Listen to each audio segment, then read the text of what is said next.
My parents expected me to pay off my spoiled sister's debt, but I said no and cut them off. I am Lucy, 32 years old, and I still remember the exact moment my phone rang that Tuesday afternoon. My parents were calling to ask me to pay off $75,000 of debt my younger sister Sarah had accumulated.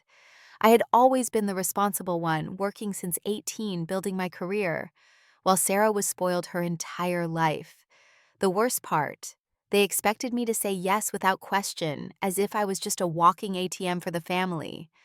The betrayal cut deeper than they could ever understand.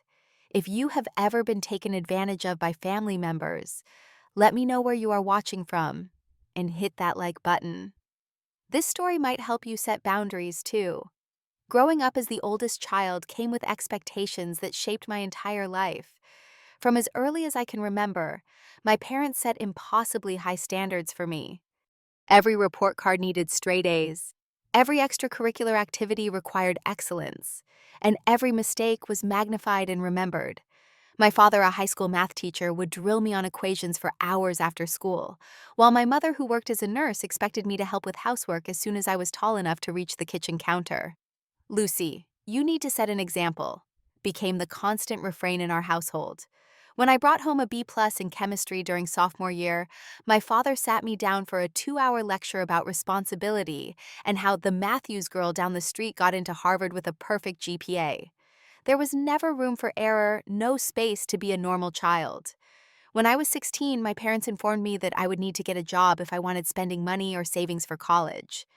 I started working weekends at the local grocery store, balancing school-home responsibilities and now employment. My paychecks went straight into a savings account for college with only a small allowance for myself.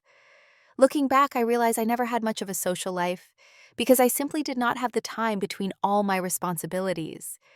The rare occasions when I did achieve something significant, like becoming valedictorian or winning the state debate championship, my parents would offer a brief good job before immediately raising the bar higher. Success was expected, not celebrated. The pressure was constant and suffocating, but I internalized it all, believing this was normal family dynamics. Everything changed when Sarah was born, when I was 11 years old. Suddenly, the strict rulebook that governed my childhood seemed to vanish. From the beginning, Sarah was treated completely differently. Where I had been given strict bedtime, Sarah was allowed to stay up watching TV.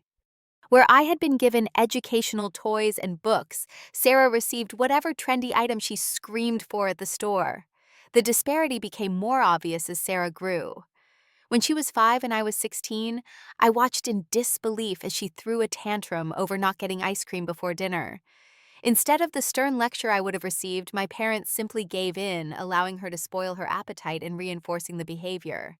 "She is just a little girl, Lucy," my mother would say when I pointed out the unfairness. "You need to understand that siblings are different." As the older sister, I was constantly told to look after Sarah, to share my things with her, and to forgive when she damaged my belongings. When Sarah broke my science fair project the night before, judging I stayed up all night rebuilding it while she faced no consequences. "You should have kept it out of her reach," my father explained, as if a 10-year-old sister should not know better than to destroy something important. By high school, the differences in how we were raised were impossible to ignore. While I was captain of the debate team, maintained a 4.0 GPA, and worked 20 hours a week to save for college, Sarah was already developing a reputation as a troublemaker. At 13, she was caught skipping classes and hanging out with seniors who were known for partying. Instead of consequences, my parents made excuses for her behavior. "She is just finding herself," my mother would say, or "she is going through a phase," my father would explain to teachers. Meanwhile, Sarah learned that batting her eyelashes and fake crying could get her out of almost any situation. She became masterful at manipulating not just my parents, but teachers and other adults as well. I began to notice that money was also distributed unequally. While I had to work for everything, Sarah received an allowance 3 times what I had ever gotten, without any chores or responsibilities attached. When I asked about this disparity, my mother simply said, "Times are different now, and we are more financially stable." The inequity stung, but I buried my feelings, focusing instead on my goals. I knew education was my ticket to independence. I applied for every scholarship I could find, wrote countless essays, and maintained perfect grades despite my work schedule. The day my acceptance letter to State University arrived with a half scholarship was one of the proudest moments of my life. I had earned this through years of hard work. Even then, the celebration was muted. "It is a shame you did not get a full ride," my father commented, dampening my achievement. Meanwhile, Sarah was already talking about which expensive private colleges she would consider in a few years, with my parents nodding along enthusiastically. College was a financial struggle for me. Despite my scholarship, I still needed student loans and worked two part-time jobs to make ends meet. I lived in the cheapest dormitory, ate ramen noodles more often than I care to admit, and counted every penny. During those 4 years, I came home for holidays to find Sarah receiving expensive gifts and enjoying privileges I never had at her age. When Sarah graduated high school with barely passing grades, my parents threw her an extravagant party and bought her a new car as a gift. The contrast to my own graduation, where I received a card and $50, was striking. "We have more money now," was the explanation when I mentioned it. But I knew the truth was simpler. Sarah was the favorite, the baby who could do no wrong. Sarah chose an expensive private university that cost triple what my education had. My parents paid for everything: tuition, housing in a luxury apartment complex, a generous monthly allowance, and a brand new laptop and phone. Meanwhile, I was still paying off my student loans, having refused to take my parents' belated offer to help after seeing how easily they gave money to Sarah. The pattern continued through our early 20s. I graduated with honors, found an entry-level job in financial planning, and lived frugally to pay off my loans within 5 years. Sarah, meanwhile, dropped out of college after changing her major 4 times. She moved back home where my parents continued supporting her completely. There were no expectations for her to get a job, contribute to household expenses, or make plans for the future. The contrast in our upbringings and the resulting adults we became could not have been clearer. But nothing prepared me for how these differences would come crashing into my stable life years later. By my early 30s, I had built a life I was proud of. After years of hard work, I had risen to become a senior financial advisor at a respected firm in the city. My days were filled with client meetings, investment research, and mentoring junior team members. My reputation for honest advice and careful planning had earned me a solid client base and the respect of my colleagues. 3 years earlier, I had purchased a modest but comfortable two-bedroom condo in a nice neighborhood. It was not flashy or large, but it was mine, bought with savings I had diligently accumulated since my first job. I had furnished it carefully, finding the perfect balance between comfort and style without breaking the bank. The second bedroom served as a home office where I sometimes worked late into the evening. My personal life was equally satisfying. I had been dating James for nearly 2 years after meeting at a charity fundraiser. He worked as an architect at a firm downtown, and we shared similar values about work ethic, financial responsibility, and building a future together. James understood my complicated family dynamics without judgment, offering support, without pushing me to reconcile when tensions flared. Weekends often found us hiking local trails, trying new restaurants, or simply enjoying quiet evenings at home cooking together. We were discussing moving in together, weighing the practical and emotional aspects carefully. Unlike many of my previous relationships, there was no drama with James, just mutual respect and genuine affection. My social circle was small but meaningful. Years of prioritizing work had taught me the value of quality over quantity in friendships. My closest friends, Melissa, Diana, and Taylor, had been in my life for years and understood my boundaries. We made time for regular dinners and supported each other through life's challenges, without the kind of emotional manipulation I had grown up with. This stable, carefully constructed life stood in stark contrast to my sister Sarah's situation. At 28, Sarah still lived with our parents in the same house I had left at 18. She had a sporadic employment history, never keeping a job for more than a few months before quitting due to toxic work environments or unfair expectations. Despite her unstable income, Sarah maintained an enviable Instagram presence, constantly posting photos from exclusive restaurants, weekend getaways, and shopping sprees. Her closet was filled with designer clothes, her wrists adorned with expensive watches, and she drove a luxury car our parents had helped finance. The disconnect between her income and lifestyle was obvious to everyone, except apparently our parents. I heard about Sarah's exploits primarily through our parents during our monthly phone calls or occasional family dinners. They would mention almost proudly how Sarah had treated herself to a weekend in Las Vegas or a new Louis Vuitton bag. Whenever I gently questioned how she afforded these luxuries, they would change the subject or make vague references to side hustles that never seemed to materialize into steady work. From mutual friends and distant relatives, I occasionally heard more concerning stories. Sarah had apparently maxed out several credit cards, borrowed money from various family members, with vague promises of repayment, and even pawned jewelry our grandmother had left her. These stories troubled me, but I maintained my distance, having learned years ago that any attempt to discuss Sarah's choices would be met with defensive anger from her and accusations of jealousy from our parents.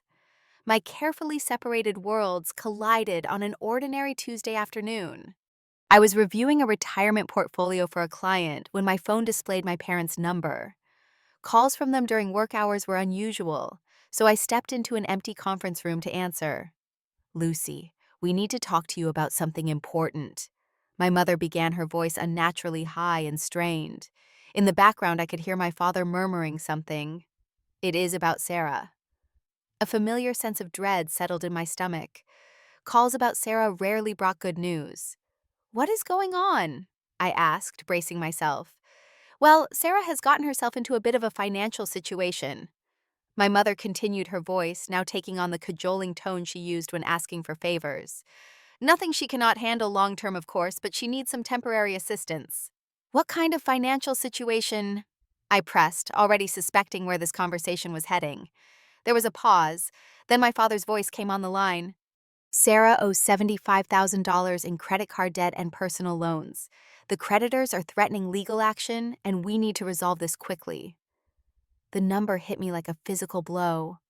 $75,000, more than I had paid for my first car, my college tuition, and the down payment on my condo combined. "How did she accumulate that much debt?" I asked, struggling to keep my voice level. "That is not important right now," my mother interjected, having apparently taken the phone back. "What matters is helping your sister out of this difficult situation. We were hoping, since you are doing so well financially, that you might be able to help." The implication was clear. They were not asking me to offer advice or help Sarah create a payment plan. They were asking me to pay off her debt. $75,000 that Sarah had spent on luxury items, vacations, and who knows what else, while I had worked overtime, packed lunches, and carefully budgeted for years. "This is a lot to process," I said carefully. "I need to understand more about the situation before I can consider helping." "What is there to understand?" My father replied, frustration evident in his voice. "Your sister needs help, and you have the means to provide it. That is what family does." "Family also teaches responsibility," I countered, feeling a rare surge of courage. "Paying off Sarah's debt will not teach her to manage her finances better." "Lucy, please." My mother's voice took on a desperate edge. "We would help her ourselves, but we are retired now. Our fixed income cannot handle this. You are her only hope." The pressure was familiar, the emotional manipulation well practiced. I felt myself wavering, decades of conditioning to put family first, to be the responsible one, to sacrifice for others, threatening to override my better judgment. "I need time to think about this," I finally said. "And I need to talk to Sarah directly about how she plans to change her spending habits." Of course," my mother replied quickly, relief evident in her voice. She clearly interpreted my response as an eventual yes. "Take all the time you need. Well, the credit card company needs an answer by the end of the month, so maybe not too much time." After ending the call, I sat in the conference room staring at the wall. The familiar feeling of being used washed over me. Once again, I was expected to be the solution to problems I had not created, while Sarah faced no real consequences for her actions. The unfairness of it burned in my chest.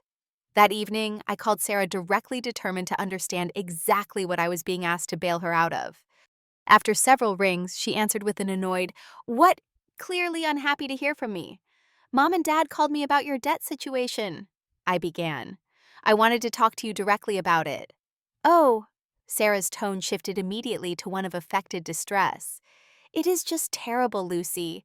These credit card companies are so predatory, charging such high interest rates. And then with the economy the way it is and how hard it is to find a good job these days. Sarah, I interrupted her practiced spiel. I need specifics. How exactly did you accumulate $75,000 in debt? There was a pause, then a sigh. Fine.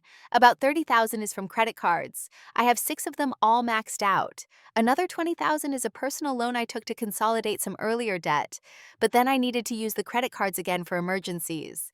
The rest is from some money I borrowed from friends plus interest. And what were these expenses for? I pressed. Rent, medical bills, education. Another pause longer this time. Just living expenses, she said vaguely. You know how expensive everything is these days. Sarah, I know you live with mom and dad rent-free. What living expenses cost $75,000? God, Lucy, are you interrogating me? Sarah snapped. Not everyone can be perfect with money like you. Sometimes I need nice clothes for job interviews. Sometimes I need a vacation because of stress. My car needed repairs. Things add up. I remembered seeing her recent Instagram posts: a weekend at a luxury spa resort, a new Gucci bag, dining at restaurants where entrees cost more than I typically spent on groceries for a week. And what is your plan for paying this off? I asked. Sarah laughed, a short, harsh sound. I do not have one. That is why mom and dad called you.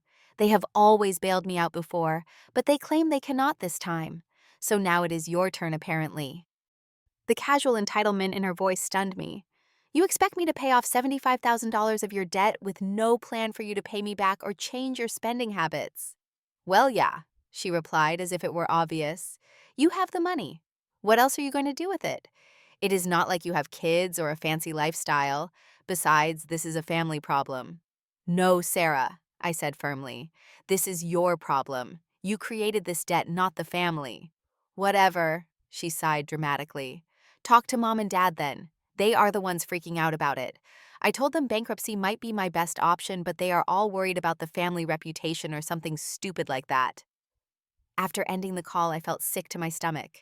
Sarah had no remorse, no plan, and absolutely no intention of changing her behavior. Paying off her debt would solve nothing long term. It would just enable her to start the cycle again, knowing that eventually someone would bail her out. The next few days brought a barrage of calls and texts from my parents. Each message ramped up the emotional pressure. My mother sent daily texts ranging from guilt trips, after all we have done for you, to outright emotional blackmail. This stress might worsen your father's blood pressure condition. My father's approaches were more direct. Family takes care of family, and you have been blessed with financial success. Now it is time to share those blessings. The manipulation tactics were familiar, but still effective. Each message made me question myself. Was I being selfish? Did I owe this to my family? What would happen to them if I refused? One evening, my mother called with what she clearly thought was a compelling argument. Sarah has always struggled more than you have, she explained in a patient tone as if I were a child. Life has been harder for her. You have always been the lucky one with good jobs and financial sense. Sarah needs more help because she was not blessed with your advantages. The irony of this statement was staggering. Any advantages I had were the result of years of hard work, careful planning, and sacrifice. Meanwhile, Sarah had been given every possible advantage: paid education, free housing, constant financial support, and endless second chances. My parents continued to insist this was a one-time emergency despite Sarah's history of financial irresponsibility. Once we clear this debt, she will have a fresh start, my father assured me. She is learning from this experience. But my conversation with Sarah had made it clear she had learned nothing except that someone would always clean up her messes. This wasn't a one-time emergency. It was the latest episode in a lifelong pattern. My suspicions about the true situation were confirmed when I had lunch with my aunt, my mother's sister, who had always been more straightforward than my parents. The truth is, your parents are in financial trouble because of Sarah, she confided after swearing me to secrecy. They have already remortgaged the house twice to pay off her previous debts. Their retirement savings are nearly depleted. They are terrified of losing their home if they cannot resolve this latest crisis. This revelation hit me hard. My parents' retirement security was at risk because they had enabled Sarah for so long. Now they expected me to continue the pattern, potentially putting my own financial future at risk to protect them from the consequences of their choices. As the pressure from my family intensified, I found myself standing at a crossroads. Continue the unhealthy family dynamic that had shaped my entire life, or finally break the cycle, knowing it would likely shatter my relationship with my parents and sister. After a week of relentless calls and messages, I finally agreed to a family meeting at my parents' house. I arrived exactly on time, having prepared notes and even a potential payment plan that would require Sarah to take responsibility, while I offered limited assistance. I was determined to approach the situation rationally and find a reasonable solution. My parents greeted me with obvious relief. "Lucy, thank you for coming," my mother said, hugging me tightly. "We knew we could count on you." The living room was exactly as I remembered it from my childhood, with the same faded floral sofa and family photos on the walls. I noticed, however, several new expensive items: a large flat-screen TV designer throw pillows, and what appeared to be a brand new leather recliner. Evidently, financial concerns had not curbed all spending habits in the household. We waited 40 minutes for Sarah to arrive. When she finally sauntered in, she was carrying shopping bags from high-end stores and wearing sunglasses that I recognized as costing at least $400. She offered no apology for her tardiness. "Let us get started," my father said once we were all seated. "We are here to discuss how to resolve Sarah's financial situation as a family." "Actually," I interrupted gently, "I think we need to start by understanding exactly how this situation developed and what steps Sarah is taking to prevent it from happening again." My mother frowned. "Lucy, does it really matter how it happened? The important thing is finding a solution now." "It absolutely matters," I insisted. $75,000 is not a small amount.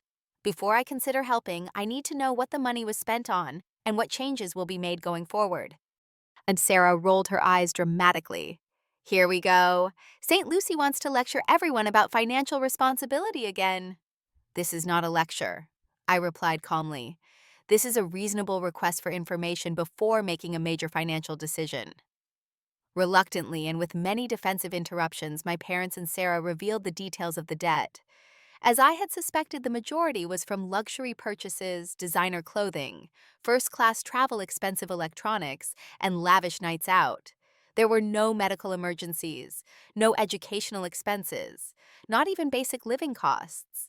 Just pure discretionary spending beyond her means. "The economy is tough right now," my father explained, as if that justified everything. "Jobs are hard to find for young people like Sarah." "Sarah has had multiple job opportunities," I pointed out. "She left her last 3 positions within weeks because they were not fulfilling enough." "Those jobs were beneath her skills," my mother defended quickly. "Sarah has always been creative and free-spirited. She needs the right environment to thrive." I took a deep breath and pulled out the paper I had prepared. "I have drafted a potential solution," I said. "I am willing to help under certain conditions. First, Sarah needs to find and keep a job for at least 6 months. Second, she needs to attend financial counseling.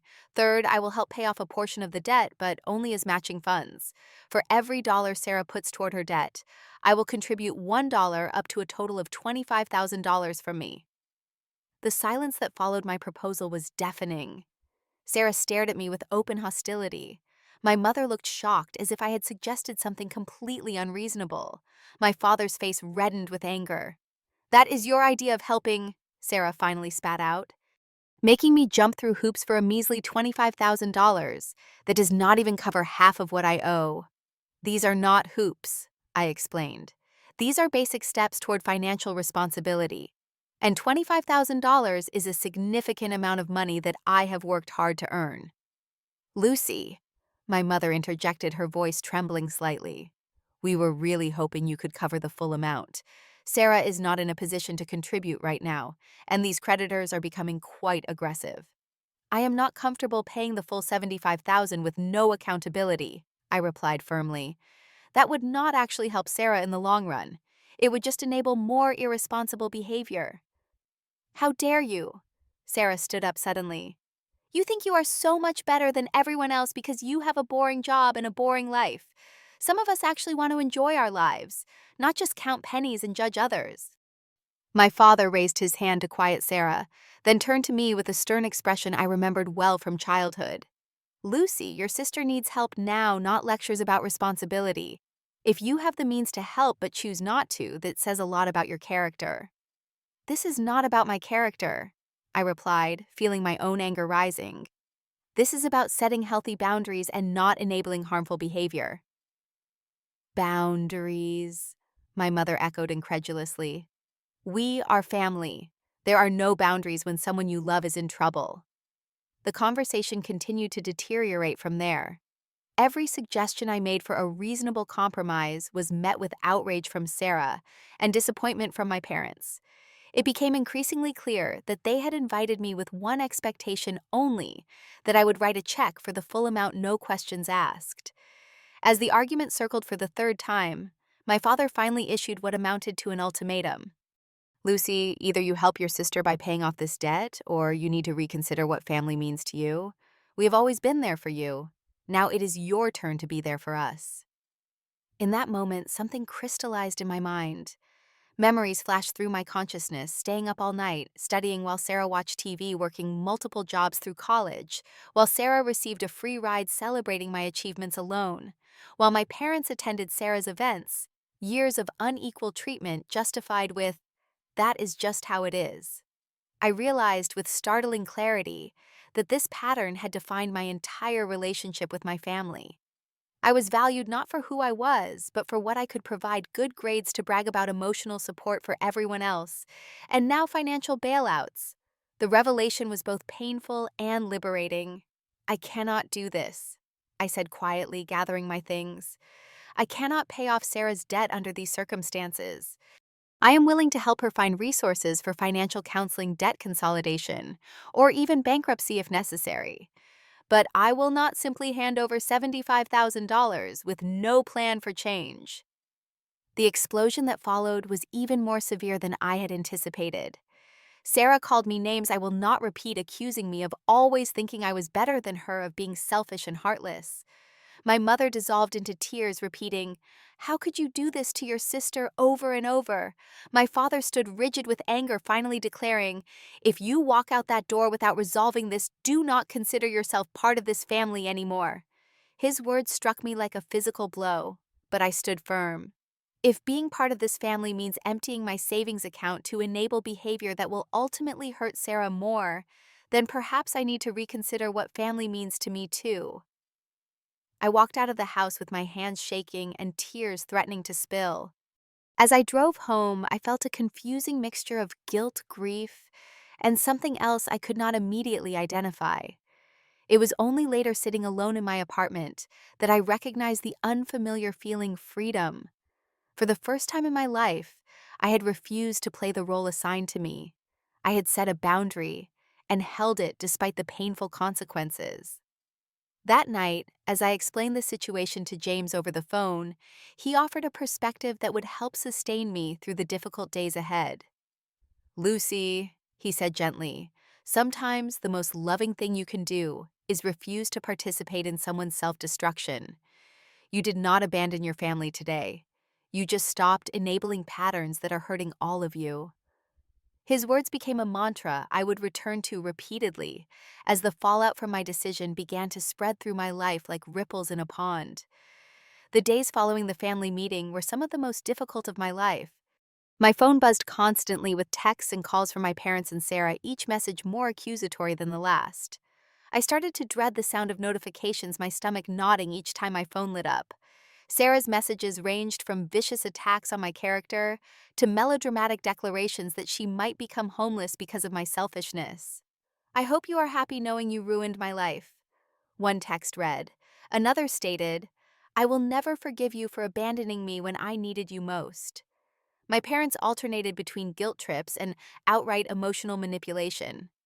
My mother sent me childhood photos with captions like, "Remember when family meant something to you." My father's messages were briefer but equally cutting: "Your grandmother would be ashamed of you," and "I never thought I raised such a selfish daughter."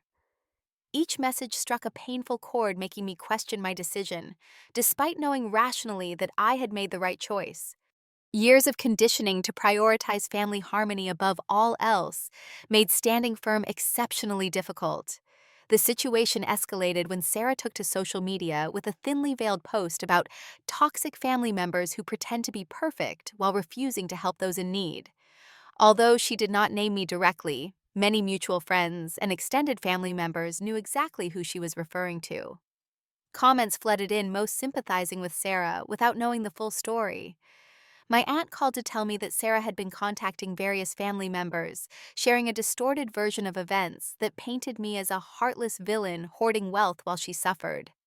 She is telling everyone you have millions in the bank, but refuse to help her with a small loan to avoid homelessness.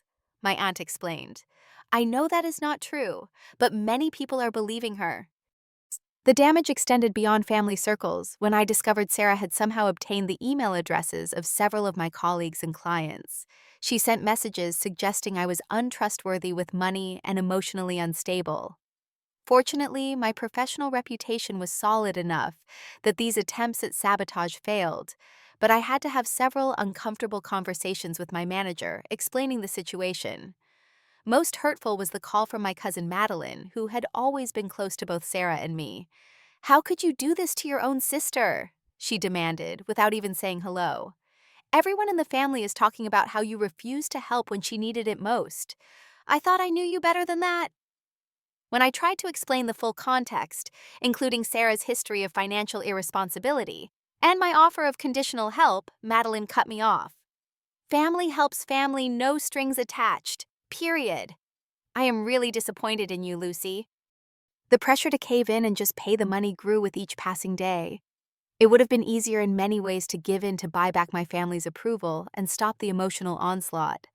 The temptation was especially strong when my mother called late one night crying that my father's blood pressure had spiked dangerously high from the stress of the situation.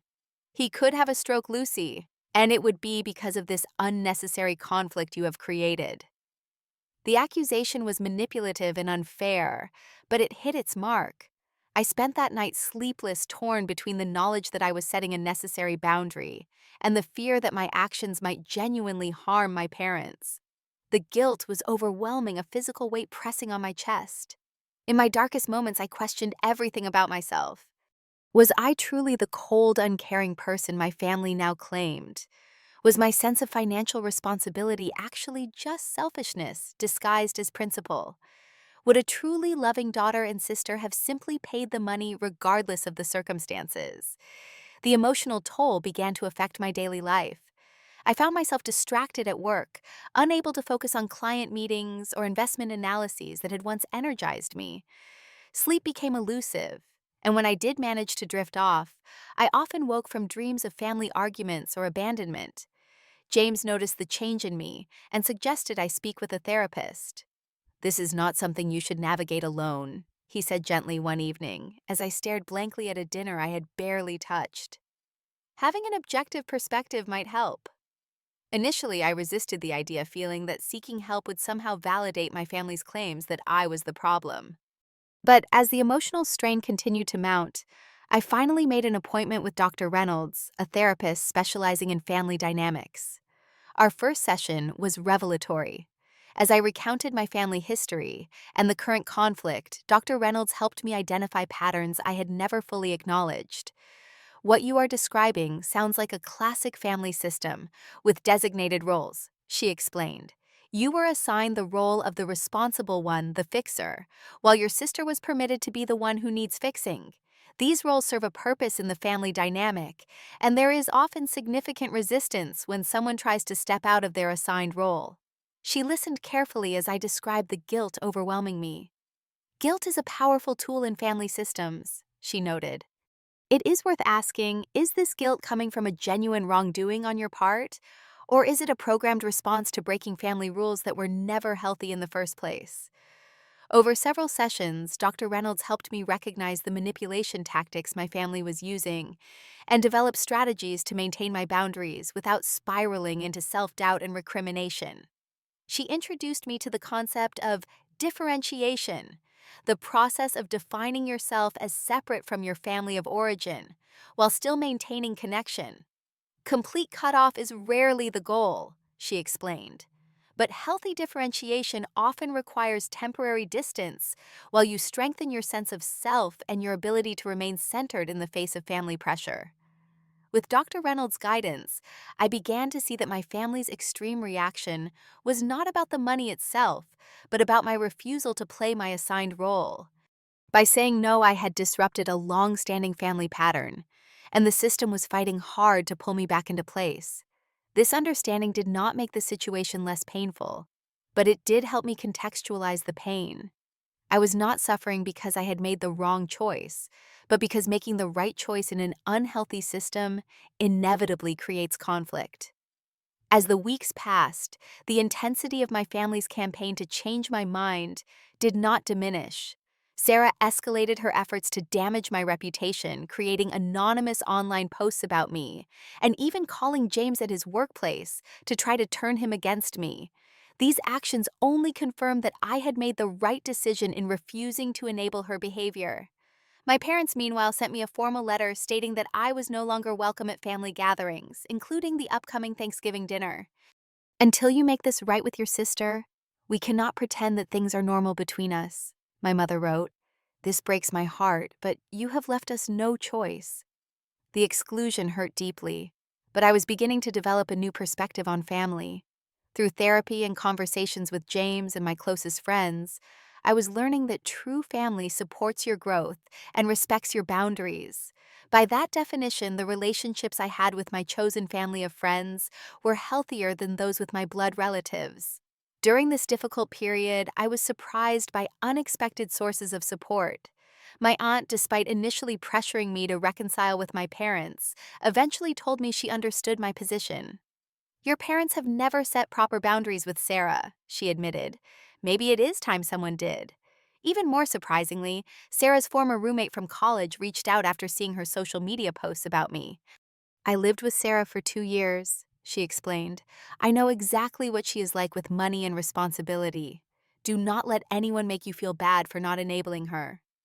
These small affirmations helped sustain me through what became the most emotionally turbulent time of my adult life. As I processed my grief over the family relationships I was losing, I also began to recognize the unhealthy patterns I had internalized growing up. My excessive need for approval, my difficulty saying no, my tendency to take responsibility for others' problems all stemmed from my family dynamics. Confronting these patterns was painful but necessary. I realized that the decision about Sarah's debt was just the catalyst for a much deeper process of examining who I was and who I wanted to be. The question now was not just whether I would stand firm on this particular boundary, but whether I would continue the difficult work of building a healthier, more authentic life moving forward. As the weeks of family conflict stretched into months, I began to recognize that my response needed to shift from reactivity to proactivity. With Dr. Reynolds' guidance, I developed a strategy to reclaim my sense of self and establish healthier patterns in all my relationships. The first step was building a stronger support network. While I had always valued my friendships, I had often kept people at a certain distance, afraid to fully rely on anyone after years of family disappointment. Now, I intentionally deepened these connections, sharing my struggles more openly and allowing myself to receive support. Melissa, my friend since college, invited me to join her book club, creating a monthly social commitment that helped distract me from family drama. Diana, who had gone through her own family estrangement years earlier, became an invaluable source of perspective and validation. "The first 6 months are the hardest," she assured me. "It gets easier as you build your own traditions and support systems." James proved to be an unwavering ally throughout the process. When Sarah attempted to contact him with fabricated stories about me, he firmly but politely shut down the conversation. "Your loyalty is one of the things I love most about you," he told me. "But I wish you would direct some of that loyalty toward yourself." His words resonated deeply, highlighting how rarely I had prioritized my own well-being. I began reading books about family dynamics, boundaries, and recovering from dysfunctional upbringings. Titles like Boundaries by Cloud and Townsend and Adult Children of Emotionally Immature Parents by Gibson provided frameworks for understanding my experiences and validation that I was not alone in my struggles. I also joined an online support group for adults dealing with family estrangement. The stories shared there were remarkably similar to mine, regardless of the specific circumstances that had triggered the conflict. Many members described the same pattern of being assigned the responsible one role in their families and facing severe backlash when they finally established boundaries. With this expanding support network, I felt strong enough to take more definitive action regarding the ongoing harassment from my family. I drafted a clear, firm email to my parents and Sarah stating my boundaries going forward. I want to be absolutely clear that my decision regarding the debt is final. I will not be providing financial assistance under the current circumstances. I remain open to supporting Sarah through financial counseling or helping her develop a realistic payment plan, but I will not simply pay off the debt with no accountability. Additionally, I need the following behaviors to stop immediately spreading false information about me to family members or colleagues attempting to contact my workplace or friends and sending manipulative or abusive messages. If these behaviors continue, I will need to block all communication temporarily until we can interact respectfully. I love you all and hope we can eventually rebuild our relationship on healthier terms, but I cannot allow the current patterns to continue. After sending the email, I implemented practical measures to protect myself. I adjusted my social media privacy settings, informed my workplace about the potential for disruptive contact, and set up email filters to direct messages from my family to a separate folder I could check when emotionally prepared. At Dr. Reynolds' suggestion, I also spoke with my manager about the situation, sharing only what was necessary to explain any potential workplace disruptions. To my relief, she was understanding and supportive. Family issues affect everyone at some point, she assured me. Take whatever time you need to address this and let me know if there's anything I can do to help. This conversation led to an unexpected positive development at work. My manager assigned me to lead a new financial literacy initiative for young professionals, recognizing that my personal experiences had given me valuable insights into the importance of healthy financial boundaries. The project became a constructive channel for my energy, allowing me to transform my painful experience into something beneficial for others. As I had feared, my email setting boundaries triggered another wave of angry responses from my family. Sarah called me heartless and cruel, while my mother lamented that I had changed and become cold. My father's response was the briefest and most cutting, "I no longer recognize the daughter we raised." Despite the painful words, I felt a growing sense of clarity and purpose. For the first time, I was defining myself rather than allowing my family to define me. I was choosing my values and living by them even when it was difficult. The true test of my resolve came when Sarah escalated her tactics by showing up unannounced at my workplace, creating a scene in the reception area and demanding to speak with me. Security had to escort her from the building, an incident that was deeply embarrassing, but ultimately strengthened my colleagues' understanding of the situation. That evening, after the workplace incident, James found me sitting quietly on my balcony watching the sunset. "Are you okay?" he asked gently, joining me with 2 glasses of wine. "Surprisingly, yes," I replied after a moment's reflection. A year ago, something like this would have shattered me. I would have given in just to restore peace. But now I feel sad about the situation, but confident in my decision. James smiled. "I have watched you change these past few months. You stand taller. You speak more confidently. You are becoming more fully yourself." His observation captured what I had been feeling, but couldn't quite articulate. The painful family rupture had paradoxically created space for genuine growth. By stepping out of the role I had been assigned since childhood, I was discovering who I truly was and what I actually valued, not just what I had been told to value. This growing sense of self-empowerment extended to other areas of my life. I applied for a promotion I might previously have hesitated to pursue, started taking a photography class I had been interested in for years, and even began mentoring a younger colleague navigating her own difficult family dynamics. 6 months after the initial confrontation, I received news that my parents had indeed sold their house to pay off Sarah's debts and their own accumulated financial obligations. They had moved into a small apartment in a retirement community, a significant downsize from the family home. Sarah had found a job at a retail store, her first stable employment in years, though family friends reported. She complained constantly about the work being beneath her. The news brought mixed emotions. I felt vindicated in my assessment of the situation, but sad that it had come to this. Part of me still wondered if I could have prevented their financial difficulties by giving in to their demands. But a stronger, wiser part recognized that temporary financial relief would have only postponed the inevitable reckoning with years of unhealthy patterns. As I continued to hold my boundaries firm, something unexpected began to happen. The intensity of my family's anger gradually diminished, replaced by a resigned acceptance that I would not be manipulated into changing my mind. The daily barrage of messages slowed to occasional contact. The tone, while still disapproving, became less overtly hostile. This shift allowed me to begin processing my grief over the family relationships I had lost, or perhaps had never truly had in the form I had imagined. I mourned the parents who had never fully seen me for who I was, the sister relationship that had been poisoned by favoritism and competition, the family gatherings that had always left me feeling subtly diminished rather than uplifted.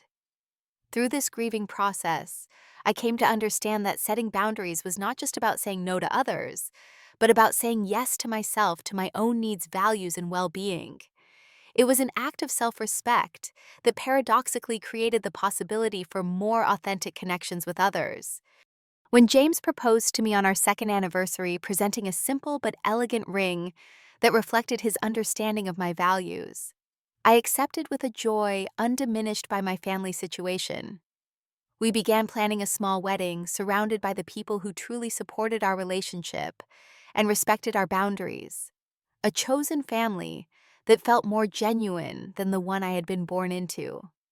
The invitation I sent to my parents and Sarah was an olive branch offered without expectation or conditions. Whether they chose to attend would be their decision, but extending the invitation was mine, a reflection of my hope that healthier relationships might eventually be possible.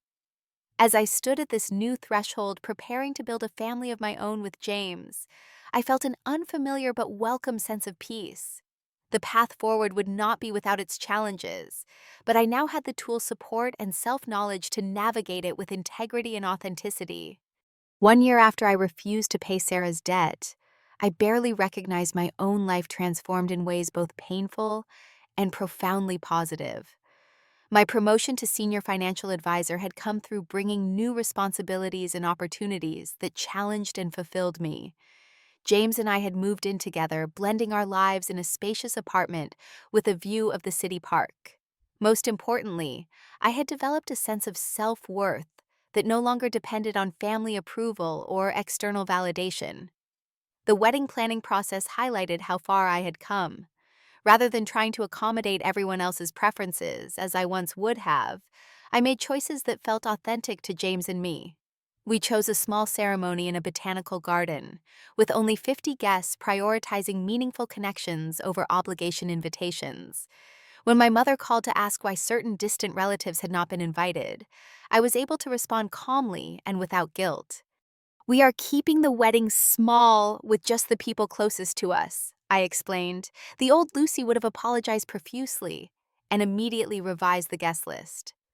My parents' attendance at the wedding remained uncertain until 2 weeks before the date, when my mother called to confirm they would come. "Your father and I have discussed it, and we believe family should be present for important life events regardless of other circumstances," she said stiffly. Their presence would be welcome, but no longer felt essential to my happiness. I had learned to celebrate my achievements and life milestones without their approval, finding joy in the genuine support of friends and my relationship with James. Sarah's response to the invitation was less promising. She returned it with a note scrawled across the bottom: "Enjoy your perfect life with your perfect husband while the rest of us struggle. Congratulations." The bitterness in her words saddened me, but no longer devastated me as it once would have. Professional therapy had been instrumental in this transformation. Dr. Reynolds helped me understand that Sarah's resentment stemmed from her own insecurities and the unhealthy family dynamic our parents had created. Your success reminds her of her own choices, Dr. Reynolds explained. It is easier for her to blame you than to take responsibility. We had worked through exercises to help me process my guilt, recognize manipulation tactics, and build resilience against emotional triggers. The tools I gained through therapy extended beyond family issues, improving my communication skills, in my relationship with James, and my effectiveness as a team leader at work. Unexpectedly, my experience had also turned me into a resource for others facing similar challenges. Through the online support group, I had connected with dozens of people struggling to establish boundaries with family members. Sharing my story and the insights I had gained provided a sense of purpose amid my own healing process. One particularly meaningful connection was with Alicia, a 26-year-old woman whose situation mirrored mine almost exactly. My parents are pressuring me to use my savings to pay for my brother's third failed business venture, she explained during a video call. Reading about your experience gave me the courage to say no. These conversations reinforced what I was learning, that healthy boundaries benefit everyone involved, even when the immediate reaction is negative. By refusing to enable my sister's financial irresponsibility, I had actually created an opportunity for her to develop independence and accountability, even if she had not yet embraced that opportunity. Evidence of this appeared gradually. Through mutual acquaintances, I learned that Sarah had maintained her retail job for 6 months longer than any previous employment. She had moved into a modest apartment with a roommate no longer living with our parents. These were small steps but significant ones toward adult responsibility. My parents' circumstances had also changed substantially. Their downsized lifestyle in the retirement community initially felt like a punishment to them. But my mother reluctantly admitted during a brief phone call that the smaller space was easier to maintain and that they had made some nice friends among their neighbors. The financial constraints imposed by their new situation had apparently prompted some reflection. When I mentioned during another call that I was leading a financial literacy workshop, my father asked tentative questions about basic investing principles, something he had always considered himself too knowledgeable to discuss with me previously. These small shifts did not constitute the dramatic reconciliation that movies might portray with tearful apologies and instant healing. Real family change happens incrementally, with 2 steps forward and 1 step back. There were still uncomfortable silences, avoided topics, and occasional flares of old patterns. But beneath the surface, tectonic plates were shifting. 3 days before the wedding, I received a text message from Sarah that demonstrated this ongoing evolution. I am not ready to pretend everything is fine between us, but I will be civil at the wedding for Mom and Dad's sake. Congratulations, I guess. Not exactly a hallmark moment, but a significant improvement from her previous communication. I replied with a simple, "Thank you. I appreciate that." The wedding day itself was unexpectedly healing. My parents arrived looking somewhat uncomfortable, but made an effort to engage with James's family. Sarah kept her promise of civility, even participating in family photos without complaint. During the reception, I caught a glimpse of her watching me dance with James, an unreadable expression on her face. Later, as James and I prepared to leave for our honeymoon, my father approached me alone. He cleared his throat awkwardly, then said, "You look happy, Lucy. That is good to see." Coming from him, these simple words carried the weight of significant effort. "I am happy, Dad," I replied honestly. "Happier than I have been in a long time." He nodded, looking away. "Your mother and I have been talking. This past year has been difficult. For everyone. We are not good at admitting when we are wrong, but we might have been about some things." It wasn't a full acknowledgement of the dysfunctional patterns that had defined our family, but it was an opening a crack in the defensive wall that had been impenetrable for decades. "Maybe we could have dinner sometime after you get back from your trip," he suggested tentatively. "Just to talk." "I would like that," I said, and meant it. As James and I drove away from the reception, I reflected on the long, painful journey of the past year. The decision to stand firm against paying Sarah's debt had cost me dearly in some ways, but the growth it triggered had been invaluable. I had learned that true love sometimes means saying no, that family bonds should support growth, not enable dysfunction, that setting boundaries is an act of courage, not cruelty. Most importantly, I had discovered my own strength, the quiet resilience that allows a person to weather disapproval and find their own path. "What are you thinking about?" James asked, reaching over to take my hand. "About how sometimes the hardest decisions lead us exactly where we need to go," I replied. "A year ago, I felt like I was losing everything. Now I realize I was finding myself." The road ahead with my family would not be easy. Real healing requires acknowledgement, accountability, and changed behavior from all parties involved. We had taken only the first tentative steps in that direction. But for the first time, I faced the future, not with anxiety about meeting others' expectations, but with confidence in my own values and boundaries. I had learned that family in its truest sense is not just about blood ties or shared history. It is about relationships built on mutual respect, genuine support, and the freedom to be authentically yourself. Sometimes, paradoxically, you have to be willing to lose your family of origin to discover what family really means. If my story resonates with you, I hope it gives you courage to examine your own boundaries and relationships. Have you ever had to make a difficult decision to protect your well-being that others did not understand? Share your experience in the comments below. And if this story helped you in any way, please hit the like button and subscribe to hear more stories about finding strength through difficult choices. Thank you for being part of this journey with me. And remember, setting boundaries is not selfish. It is an essential act of self-respect.